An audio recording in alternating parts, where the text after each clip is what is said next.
Hi, my name is Suvarna Sonone. Now in this video we are going to learn next lesson, asexual reproduction in flowering plants. So basically what is reproduction?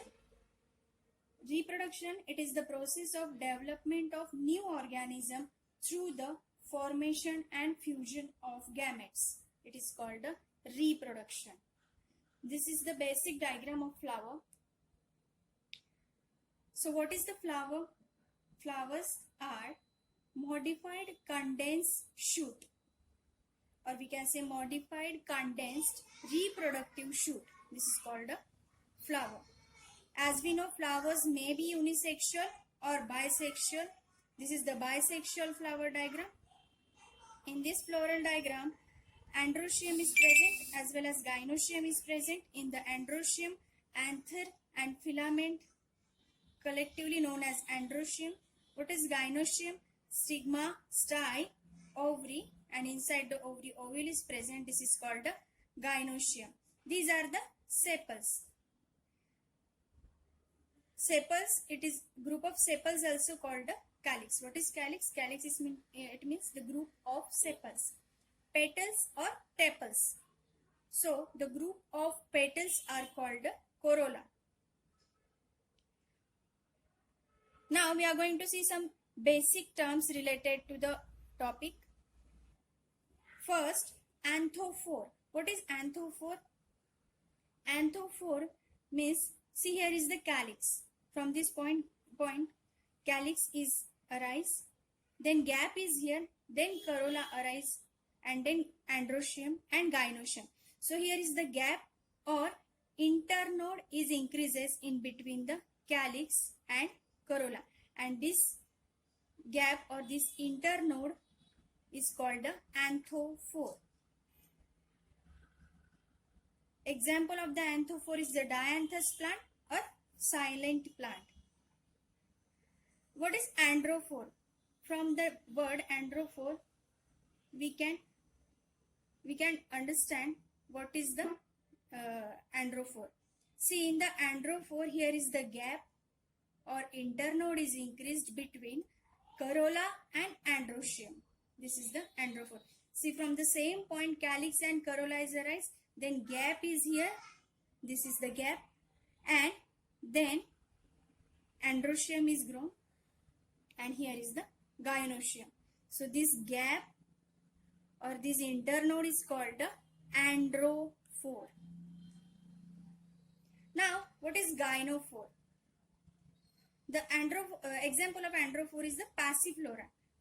In the gynophore, what is gynophore? Same. In the gynophore, internode present in between the gynoecium and androecium. See, in this diagram, calyx, corolla and androecium are connected. Then gap is present here. This internode is increases in between the androecium and gynoecium, and this is called the gynophore. Now, next term is the gynandrophore or androgynophore. What is gynandrophore or androgynophore? In this floral condition, both cases are present, means androphore also present as well as gynophore also present. See, here is the calyx, here is the corolla.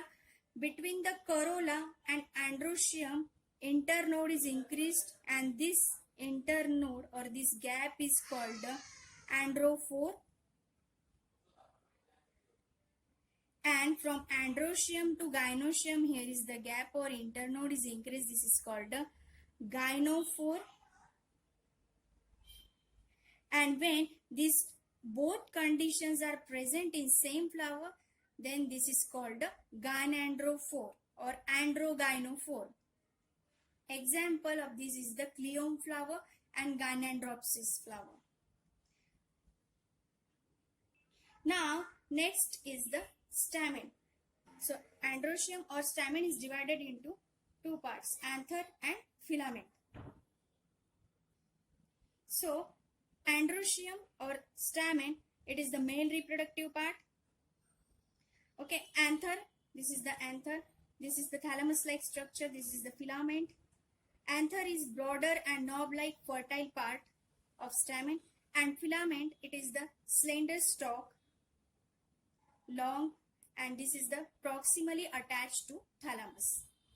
Okay, when we take the transverse section of anther, then we can see the structure like this. This is the anther, which is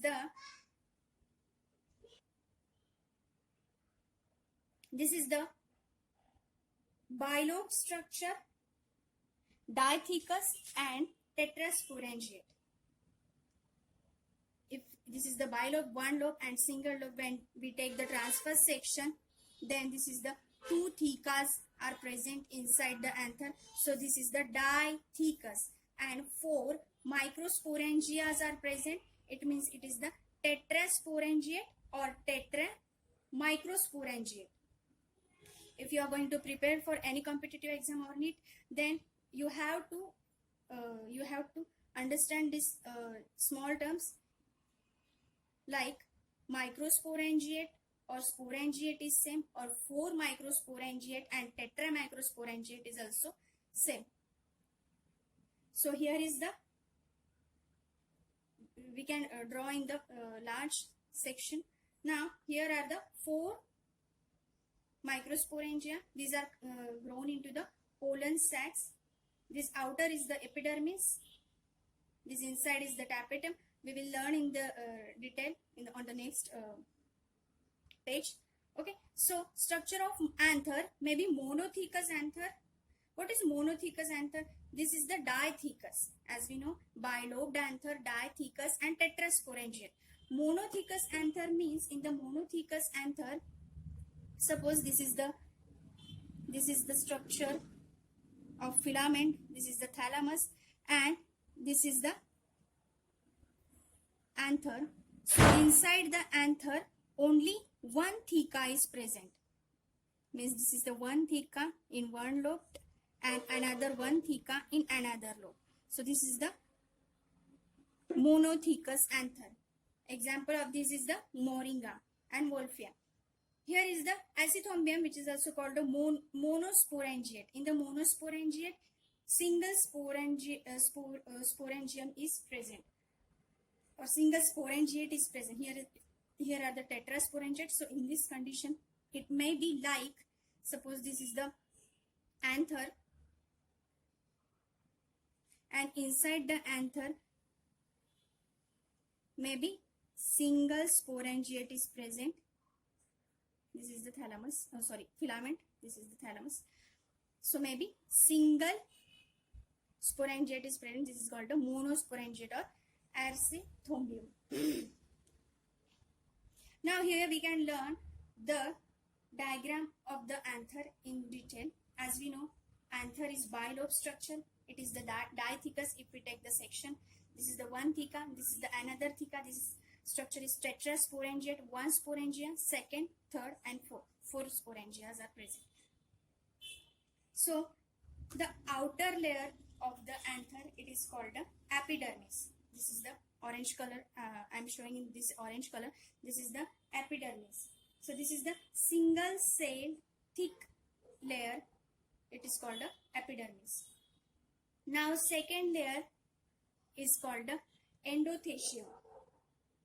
Okay, in the acethobium, epidermis is also called the exothecium. Okay, second is the endothecium. Endothecium, again it is the fibrous layer. This endothecium we can call the endodermis. Okay, now inside the endothecium, middle layer is present. This one is the middle layer. This is the thick layer. It is called the middle layer. Okay, and after that here tapetum is present. Tapetum, and inside the tapetum sporogenous tissues are present, or microsporangias are present. These microsporangias developed further became the pollen sac. So in the transverse section, a typical microsporangium, this is the microsporangium, appears near the circular in outline. Okay, so it is generally surrounded by, as I told you, surrounded by epidermis, endothelium, middle layer and tapetum. 4 layers are surrounded by the microsporangium. The outer three walls means epidermis, endothelium and middle layer. These 3 walls perform the functions of the protection and help in the dehiscence of the anther, and it helps to release the pollen grains outside. So this is the function of epidermis, endothelium and middle layer. And what is the function of tapetum?